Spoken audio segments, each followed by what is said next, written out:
دختر کوری در دلشم دست به چنگ و نغمه به لب همچو شراری نرم و سبک در میان بزم طرب چون شرابی گرم میرا سر به سر آتش پیشکی و دامن افشان همچو طوفان سرکش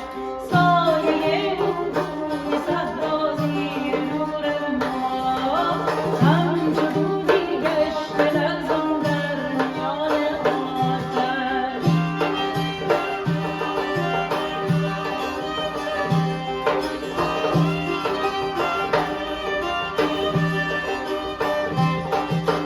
دختر کوری در دلشم دست به چنگ و نغمه به لب همچو شراری نرم و سبک در میان بزم طرب چون شرابی گرم گیرا سر به سر آتش